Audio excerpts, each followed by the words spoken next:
अस्सलाम वालेकुम। मैं मोहम्मद आफ्ताब हाज़िर हूँ आप सबके सामने अपने YouTube channel Aftab Khan official पर। अल्हम्दुलिल्लाह आज 26 जनवरी है।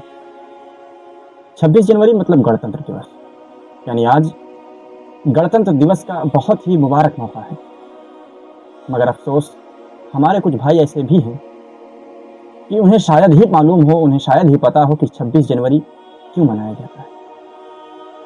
तो मैं आप सबको बताना चाहता हूँ कि हमारे देश को अंग्रेज़ों की ग़ुलामी से भले ही 15 अगस्त 1947 को आज़ादी मिली है, मगर हमारे देश में उस वक्त तक अपना कोई कानून, अपना कोई संविधान पूर्ण रूप से पूरी तरह से तैयार नहीं था।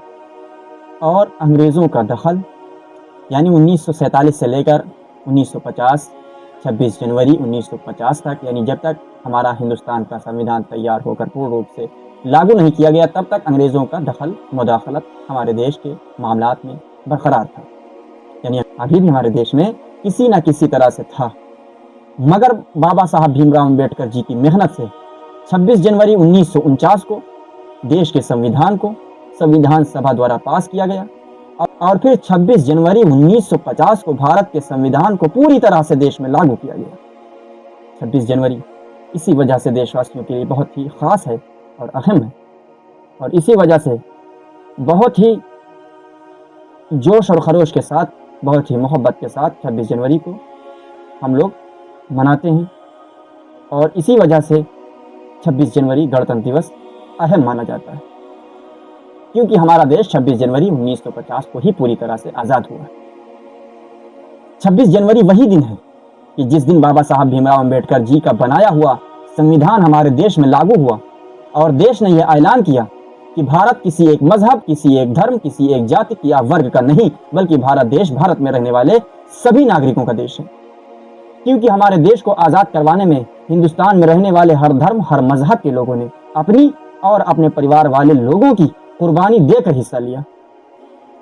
जब हर धर्म के लोगों ने भारत को अंग्रेजों से आज़ाद करवाने के लिए अपनी जानों को लुटाया, तभी संविधान ने हर धर्म और हर वर्ग के लोगों को बराबरी का अधिकार दिया। हमारे देश में और हमारे देश के संविधान ने हमें कई बुनियादी अधिकार दिए हैं और बहुत से अधिकार हम देशवासियों को दिए हैं जो हर धर्म, हर मजहब, हर जाति के लिए हैं। हमारे संविधान ने हमें कई बुनियादी अधिकार दिए हैं जो देश के रहने वाले सभी देशवासियों के लिए, वो चाहे किसी भी धर्म, किसी भी मजहब, किसी भी जाति का हो, सबके लिए बराबर। कुछ अधिकारों में है समानता, यानी हर धर्म, जो हमारा सबसे बड़ा अधिकार है वो समानता है। समानता यानी हर धर्म, हर जाति के लोगों के साथ एक जैसा व्यवहार, एक जैसा न्याय, एक जैसा इंसाफ। दूसरा अहम अधिकार जो इस देश के हर एक नागरिक के लिए है वो है आज़ादी। क्योंकि हम सभी देशवासियों ने मिलकर एक ऐसा इनकलाब बर्पा किया, एक ऐसा मोर्चा निकाला, जिस इनकलाब और जिस मोर्चे की वजह से हमें आज़ादी मिली उन अंग्रेज़ों से जो हम पर काबिज थे और बर्बरियत कर रहे थे देशवासियों पर। लेकिन यह मेरे हिसाब से जो आज़ादी वाला हमारा अधिकार है वो दूसरे नंबर पर। समानता सबसे पहले आती है, क्योंकि जब सारे देशवासियों ने मिलकर धर्म और जाति को अलग रखकर, फेंक कर, मिलजुल कर एक साथ कांधे से कांधा मिलाकर खड़े हुए, तभी हमारा देश आज़ाद हुआ। इस वजह से हमारा सबसे बड़ा अधिकार, देशवासियों का सबसे बड़ा अधिकार समानता ही होनी चाहिए, यानी कि हर धर्म, हर जाति के लोगों के साथ एक जैसा व्यवहार, एक जैसा न्याय, एक जैसा इंसाफ।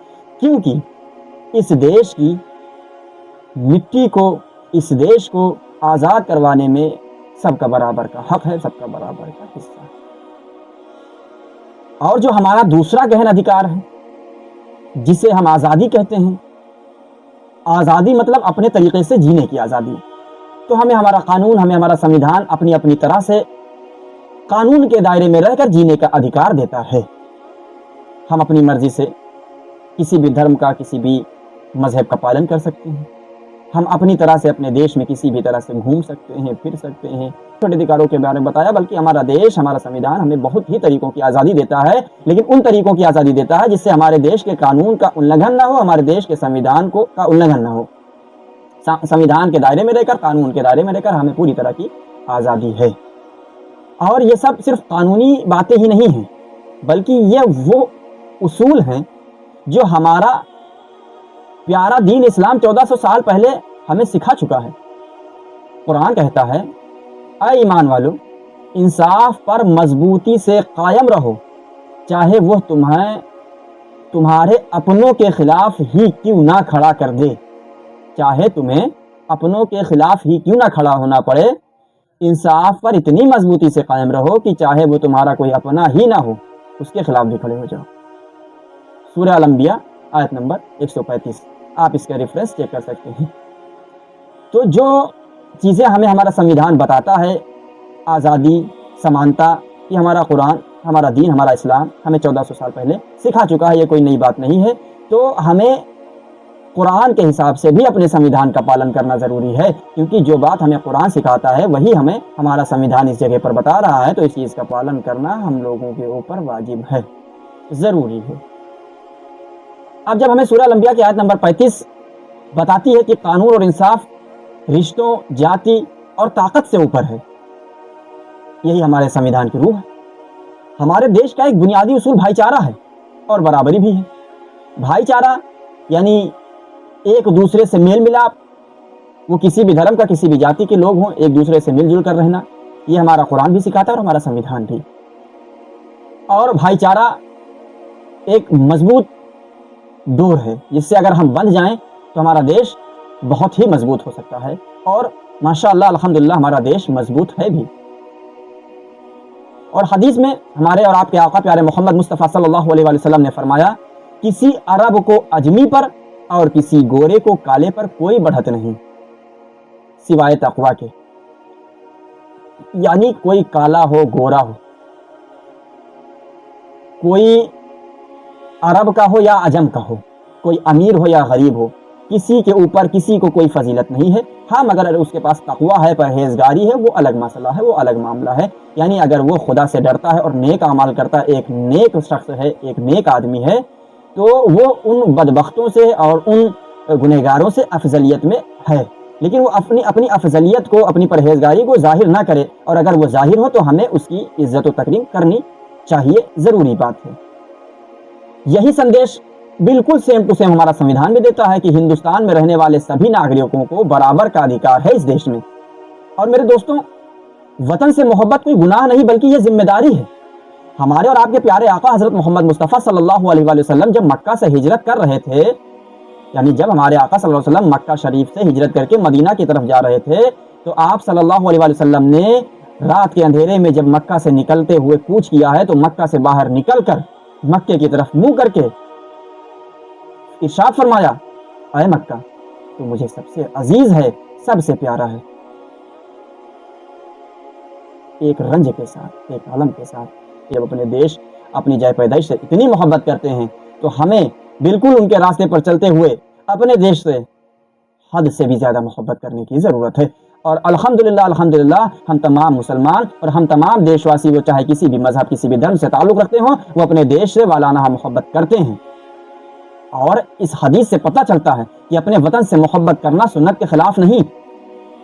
और आज 26 जनवरी पर हमें सिर्फ झंडा नहीं फहराना है, बल्कि यह कसम खानी है कि हम नफरत नहीं फैलाएंगे, हम कानून का एहतराम करेंगे, हम मजलूम के साथ खड़े होंगे, हम अपने बच्चों को इंसाफ और अमन की तालीम देंगे। मेरे नौजवान भाइयों, संविधान सिर्फ किताब में न रहे, बल्कि हमें अपने किरदार में लाना है, और वो हमारे किरदार में नज़र आना चाहिए। जिससे हमारा शरीयत हमारे किरदार में नज़र आनी चाहिए, जिससे हमारे कुरान के पैगाम, हमारे नबी अकरम सल्लल्लाहु अलैहि वसल्लम की सुन्नत हमारे किरदार में नज़र आनी चाहिए। बिल्कुल उसी तरह हमारा संविधान भी हमारे किरदार में नज़र आना चाहिए। और इस्लाम सिर्फ नाम तक ना रहे, बल्कि हमारे अखलाक में भी दिखे। और संविधान भी सिर्फ हमारे किरदार में ना रहे, बल्कि हमारे अखलाक में दिखे, हमारे रख रखाव में दिखे। क्योंकि भारत की आज़ादी की कहानी और तारीख़ मुसलमानों के खून से लिखी गई। जनसंख्या की दृष्टि से अल्पसंख्यक होने के बावजूद, कम होने के बावजूद, अदर कौमों के, अदर मजहब के, दूसरे मजाहिब के लोगों से कम होने के बावजूद हम मुसलमानों ने बढ़ चढ़ कर इस देश की आज़ादी में हिस्सा लिया। कम होने के बावजूद बड़ी संख्या में मुसलमानों ने न केवल स्वतंत्रता के संघर्ष में सक्रिय रूप से भाग लिया, बल्कि अपने प्यारे देश की आज़ादी को पक्की करने के लिए, अपने देश को अंग्रेजों से, जालिमों से आज़ाद करवाने के लिए अपनी जिंदगी की कुर्बानी, अपने जीवन का बलिदान भी दिया। आपको पता होना चाहिए, हम सब लोगों को, हम सब देशवासियों को ये मालूम होना चाहिए, और मैं आप सबको बता देना चाहता हूं कि दिल्ली के इंडिया गेट पर स्वतंत्रता सेनानियों के करीब 95,000 नाम लिखे गए हैं, जिनमें से 61,945 मुस्लिम सेनानियों के नाम हैं। मुस्लिम सेना 61,945 मुस्लिम स्वतंत्रता सेनानियों के नाम इंडिया गेट पर दर्ज हैं। इसका मतलब यह है कि भारत की आज़ादी के लिए अंग्रेज़ों के खिलाफ आवाज़ उठाने और लड़ने और कुर्बानी देने वालों में से 65% मुस्लिम स्वतंत्रता सेनानी थे। स्वतंत्रता संग्राम में मुसलमानों ने सबसे ज़्यादा कुर्बानी दी, लेकिन उनके बलिदानों को जानबूझकर छुपाया गया, ये जनता की नज़रों से ओझल कर दिया गया। ये है कि हमारे देशवासियों को ये पता होना चाहिए, और अपने बच्चों को भी देश के स्वतंत्रता आंदोलन की सच्चाई, देश की आज़ादी के इनकलाब की सच्चाई से वाकिफ होना चाहिए। उनको मालूम होना चाहिए कि हमारा देश कैसे आज़ाद हुआ, क्यों कर आज़ाद हुआ। इन पर देश को आज़ाद कराने में हम मुसलमानों का कितना अधिकार था, हम मुसलमानों की कितनी कोशिशें थी, कितनी कुर्बानियाँ थी, क्योंकि आज इस देश से मुसलमानों का इतिहास मिटाया जा रहा है। आज इस देश से मुसलमानों के तमाम स्वतंत्रता सेनानियों के, तमाम मर्द मुजाहिदों के, जिन्होंने देश की आज़ादी में अपना हिस्सा लिया, अपनी कुर्बानी दी, अपना तन मन धन सब कुछ लुटा दिया, उनके नामों को आज छुपा दिया जा रहा है, हमसे छुपाया जा रहा है। वजह सिर्फ यह है कि इस देश को हिंदू राष्ट्र घोषित करना, इस देश को हिंदू राष्ट्र घोषित करने के लिए मुसलमानों के किए हुए अपनी जान और माल की कुर्बानी को हमसे छुपाया जा रहा है। और आज हमको ये मालूम नहीं है कि हमारे देश को आज़ाद कराने में मुसलमानों की कितनी हिस्सेदारी थी, मुसलमानों का कितना नुकसान उठाना पड़ा, मुसलमानों ने क्या क्या किया। जब आज हमें नहीं मालूम है तो आने वाली हमारे नस्लों को कहाँ से मालूम होगा, कहाँ से पता होगा। आज हमें मालूम है, इस वजह से हम, अगर इस देश में कोई नाइंसाफ़ी हम मुसलमानों के साथ होती है तो हम खड़े होकर के उस पर बात कर लेते हैं, बहस कर लेते हैं, तकरार कर लेते हैं और अपना हक, अपना अधिकार ले लेते हैं। वजह क्योंकि हमें मालूम है, हमें पता है कि हमारा इस देश में कितना हिस्सा है, कितनी हकदारी है और कितना हम लोगों ने इस देश के लिए कुर्बानी हमारे आबा अजदाद ने दी है। लेकिन कल हमारे बाप बेटों को ये मालूम ही नहीं होगा, क्योंकि इतिहास के पन्नों से ये सब मिटाया जा रहा है। और कल हमारे बाप दादाओं को जिस तरह से कुर्बानी करनी पड़ी, जिस तरह से अपने तमाम परिवारों को, अपने तन मन धन को इस देश की आज़ाद कराने के लिए लुटाना पड़ा, वो हमें मालूम है। इस वजह से हम अपना हिस्सा ले लेते हैं। लेकिन धीरे धीरे जब हमारा इतिहास मिटा दिया जाएगा तो हमारे आने वाले बच्चों को इसका बहुत ज़्यादा नुकसान उठाना पड़ेगा, क्योंकि आज जाहिर किया जाता है कि मुसलमानों का इस देश में कोई अधिकार नहीं, मुसलमानों का इस देश में कोई हिस्सा नहीं है। इस वजह से मैं आप सबको कहता हूँ कि यह सब जानकारी अपने बच्चों को बताना लाजिम है, ज़रूरी है। हमारे बच्चों को भी मालूम होना चाहिए कि इस देश में हमारा कितना हक है, इस देश के लिए हमारे आबा अजदाद ने कितना खून बहाया, इस देश के लिए हमारे आबा अजदाद ने, हम मुसलमानों ने कितनी कुर्बानियाँ दी। चलिए मैं आपको बताता हूँ। अगर हम सब अंग्रेज़ों के द्वारा भारत पर नाजायज़ कब्जे और फिर उनके खिलाफ स्वतंत्रता संग्राम की शुरुआत की जांच करें तो यह तथ्य सामने आता है, ये सच्चाई उजागर होती है।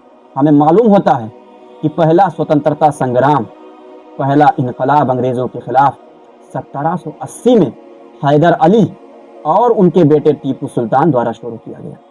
जी हाँ, वही शेर हिंद टीपू सुल्तान। टीपू सुल्तान जो मैसूर के शेर थे, शेर मैसूर टीपू सुल्तान। टीपू सुल्तान और उनके वालिद साहब हैदर अली ने पहली बार 1790 में मैसूर निर्मित रॉकेटों का, मैसूर में बने अपने रॉकेटों का बड़ी सफलता के साथ प्रयोग किया, बड़ी सफलता के साथ इस्तेमाल किया। हैदर अली और उनके बहादुर बेटों ने 1780 और 1790 के दशक में ब्रिटिश जो अंग्रेज थे उनके आत्मकड़ियों, उनके जो सैनिक थे, उनके जो फौजी थे, उनके जो लड़ाकू थे, उनके खिलाफ रॉकेट और तोप का प्रभावी ढंग से इस्तेमाल किया। किसने? हैदर अली और शेर हिंद, शेर मैसूर, टीपू सुल्तान। भारत में यह हर कोई जानता है कि झांसी की रानी ने अपने दत्तक पुत्र के लिए राज और शासन पाने के लिए लड़ाई लड़ी। भारत में यह हर कोई जानता है कि झांसी की रानी ने अपने पुत्र के लिए शासन पाने के लिए, सिंहासन पर बैठाने के लिए, सिंहासन पर बिठाने के लिए लड़ाई लड़ी। लेकिन हम में से कितने लोग जानते हैं कि बेगम हजरत महल आज़ादी के पहले युद्ध की गुमनाम नायिका थी। आज़ादी की जो पहली युद्ध हुआ, जो पहली जंग हुई, उसमें बेगम हजरत महल का कितना हिस्सा था शायद ही हमें मालूम। बेगम हजरत महल जिन्होंने ब्रिटिश मुख्य आयुक्त सर हेनरी लॉरेंस को भयभीत कर दिया, डरा दिया, उस पर लर्जा तारी करवा दिया था। और 30 जून 1857 को चिनपोट के लड़ाई में अंग्रेजों की अंग्रेजी सेना को उनके अपमानजनक हार का सामना करना पड़ा। बेगम हजरत महल ने इस जोश और खरोश के साथ लड़ाई लड़ी कि अंग्रेजों को उस लड़ाई में हार का सामना करना पड़ा। जो भारत का प्रथम विश्व युद्ध था, जो भारत की पहली जंग थी, उसका आयोजन और उसका नेतृत्व किसने किया था? मैं आपको बताता हूं। मौलवी अहमदुल्ला शाह, उन्होंने देश में पहला स्वतंत्रता संग्राम, आजादी की लड़ाई को उजागर किया, आजादी की लड़ाई के लिए लोगों को उत्सुक किया, लोगों को जागरूक किया। स्वतंत्रता संग्राम से बड़ी संख्या में स्वतंत्रता सेनानियों ने अपने प्राणों की, अपनी जानों की आहुति दी, अपनी जानों का बलिदान दिया, अपनी जानों की कुर्बानी दी, जिनमें 90% स्वतंत्रता सेनानी मुसलमान थे। अशफाकुल्लाह खान को ब्रिटिश राज के खिलाफ साजिश के आरोप में फांसी दी गई थी। इसी तरह वो ब्रिटिश सरकार के खिलाफ अपने संघर्ष के लिए फांसी दिए जाने वाले पहले स्वतंत्रता संग्राम मुजाहिद बन गए। फांसी के वक्त अशफाकुल्लाह खान साहब की उम्र मात्र 27 साल की थी। एक 27 साल नौजवान देश को आज़ाद कराने के लिए अंग्रेजों द्वारा फांसी पर चढ़ा दिया गया। मौलाना अबुल कलाम आज़ाद भारत के स्वतंत्रता आंदोलन के, आज़ादी की लड़ाई के दौरान एक प्रमुख धार्मिक विद्वान और भारतीय राष्ट्रीय कांग्रेस के एक वरिष्ठ मुस्लिम नेता। शराब की दुकानों के खिलाफ महात्मा गांधी का धरना अभियान में केवल 19 लोगों ने भाग लिया था। शराब की दुकानों के खिलाफ महात्मा गांधी ने जो धरना दिया, जो आंदोलन किया, केवल 19 लोगों ने उसमें हिस्सा लिया, जिसमें 10 मुस्लिम। बहादुर शाह जफर, आखिरी मुगल बादशाह, भारत की आजादी के लिए बड़ी ताकत और बड़ी ही जमा मर्दी के साथ, बड़ी ही मजबूती के साथ लड़ाई लड़ने वाले पहले भारतीय थे। उनकी इसी लड़ाई से 1857 को राजद्रोह हुआ। अंग्रेजों के खिलाफ जंग का आगाज 1857 का हजरत बहादुर शाह जफर ने कर दिया। जब पूर्व प्रधानमंत्री राजीव गांधी ने रंगून यानी बर्मा में बहादुर शाह जफर की समाधि का, उनकी कब्र का दौरा करने के बाद अपनी पुस्तक इमोशंस में लिखा, भले ही आपको बहादुर शाह जफर भारत में जमीन नहीं मिली। इसने राजीव गांधी साहब ने जब अपनी किताब लिखी द इमोशंस, उसमें उन्होंने लिखा कि भले ही आपको यानी बहादुर शाह जफर को भारत में जमीन नहीं मिली, आपको यहाँ बर्मा में जमीन मिली, आपको रंगून में दफनाया गया, लेकिन आपका नाम जिंदा है। मैं भारत के पहले स्वतंत्रता संग्राम के प्रतीक बहादुर शाह जफर को श्रद्धांजलि अर्पित करता हूं, जो भारत के स्वतंत्रता संग्राम का प्रारंभिक बिंदु थे। प्रारंभिक बिंदु का मतलब समझते हैं आप? भारत की जो आजादी की लड़ाई थी, उसका जो सबसे अहम रुकन था, जिन्होंने भारत में अंग्रेजों के खिलाफ विद्रोह किया था, बगावत की थी, वो कोई और नहीं बल्कि हजरत बहादुर शाह जफर थे, जिन्होंने सबसे पहले, सबसे आगे बढ़कर अंग्रेजों के खिलाफ विद्रोह किया और जंग लड़ी। आपको यह भी बता दूं कि एमएम अमीर हमजा जी ने इंडियन नेशनल आर्मी यानी आजाद हिंद फौज को लाखों रुपए का दान दिया था। उस जमाने में 1980 के दशक में, 1860 के दशक में लाखों करोड़ों रुपए का दान दिया। जब हमारा भारत को आज़ाद कराने वाली फौज, आज़ाद हिंद फौज के पास मालियत कम पड़ी, पैसे कम पड़े, तो उसके लिए अमीर हमजा साहब ने लाखों रुपए का दान दिया। वही भारतीय राष्ट्रीय सेना के स्वतंत्र पुस्तकालय के प्रमुख भी थे। जो भारतीय राष्ट्रीय सेना की स्वतंत्र पुस्तकालय थे, आजाद किताबखाना था, कुतुबखाना था, उसके प्रमुख, उसके मैन थे। अब इस स्वतंत्रता सेनानी का परिवार बेहद गरीबी में रह रहा है, जिन्होंने कल देश को आजाद कराने के लिए लाखों करोड़ों का चंदा दिया, दान दिया। आज उन्हीं के परिवार गरीबी में जी रहा है। मेमन अब्दुल हबीब, यूसुफ मुरफानी को भारतीय नहीं जानते, जबकि ये वही शख्सियत हैं जिन्होंने अपनी 1 करोड़ रुपए की पूरी संपत्ति इंडियन नेशनल आर्मी को, जो इस देश की आज़ाद फौज थी, जो भारत की आज़ाद फौज थी, उसको दान कर दिया था। उन दिनों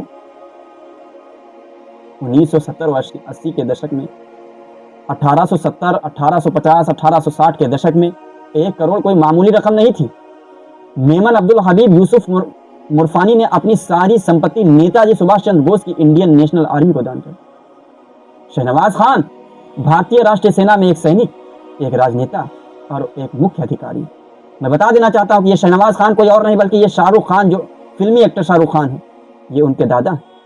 आज उसी शाहरुख खान को देशद्रोही, आतंकवादी कहा जाता है, जिनके आबा अजदाद ने इस देश के लिए लड़ाई लड़ी, इस देश के आज़ाद कराने के लिए जंग लड़ी। आज उन्हीं के ऊपर आतंकवादी होने का और देशद्रोही होने का ठप्पा लगाया जाता है। कितनी शर्म की। शाहरुख खान के दादा शहनवाज खान राष्ट्रीय सेना की जो फौज थी, उसके एक सैनिक थे, एक राजनेता और एक मुख्य अधिकारी और कमांडर थे। नेताजी बी अम्मा नाम की एक मुस्लिम महिला ने स्वतंत्रता संग्राम के लिए 30 लाख रुपए से अधिक का बहुमूल्य दान दिया। तमिलनाडु में इस्माइल साहब ने लगातार 7 वर्षों तक अंग्रेजों के खिलाफ लड़ाई लड़ी। दोनों ने अंग्रेजों में भय, डर, खौफ का माहौल पैदा किया। लगातार 7 साल तक मारका आराई अंग्रेजों से करते रहे, अपनी जानों पर खेल कर, अपने जिस्मों को लहूलुहान करवाकर। जो अंग्रेज इसी देश में काबिज थे, जिन अंग्रेजों की पैरोकारी इसी देश के लोग कर रहे थे, इसी देश में हमारे आबा अजदाद उनके खिलाफ मोर्चा लेकर, उनके खिलाफ इनकलाब का नारा लेकर के खड़े हुए और अपनी जानों की, अपने मालों की, अपने बच्चों की परवाह न करते हुए इस देश को आज़ाद करवाने के लिए अपनी जानों को भी कुर्बान किया, अपने बच्चों को भी कुर्बान किया। अब माल की तो कोई बात नहीं, जान और माल सब कुछ कुर्बान। जी हाँ, फ़कीर मोहम्मद राठौर को जब अंग्रेज़ों ने वीओसी में गिरफ्तार किया, तो वीओसी की रिहाई के लिए प्रदर्शन करने पर ब्रिटिश पुलिस ने मोहम्मद यासीन को गोली मार दी। मैं कितने नाम आपको बताऊं। ये सभी मुसलमान थे जिनके नाम इस प्रकार: अब्दुल लतीफ़, अकबर अली, मुहिउद्दीन खान, अब्दुल रहीम, बाव साहिब, अब्दुल लतीफ़ और शेख बाबा साहिब। कोई भी इंसान स्वतंत्रता संग्राम के लिए मुस्लिम मुजाहिदीन द्वारा दिए गए बलिदानों पर हजारों किताबें लिख सकता है, लेकिन दुख की बात है कि सांप्रदायिक फांसीवादी शक्तियों ने, झूठे मक्कारों ने कुर्सी की लालच में इन सच्चाइयों की और इन असलियतों को आम भारतीय नागरिकों से छुपाया, और न केवल इसे छुपाया बल्कि भारत के इतिहास को छुपाया। भारत के इतिहास को बदलने की नाकाम कोशिश भी की और आज वो नाकाम कोशिश पूरी होती हुई नजर आ रही है। सच तो यह है कि वोट पाने के लिए और लोगों को बांटने के लिए, देश को तोड़ने के लिए, देश में नफरतें फैलाने के लिए इतिहास को तोड़ मरोड़ कर फिर से लिखा गया। देशभक्त भारतीयों को गलत मंशा वाले राजनेताओं के पाखंड का शिकार नहीं होना चाहिए, बल्कि एक मजबूत और प्रगतिशील देश के लिए सभी नागरिकों को एकजुट करने का काम करना चाहिए। क्योंकि कल एकता की ही वजह से, कल एकजुटता की ही वजह से कल सभी धर्म जाति के लोगों को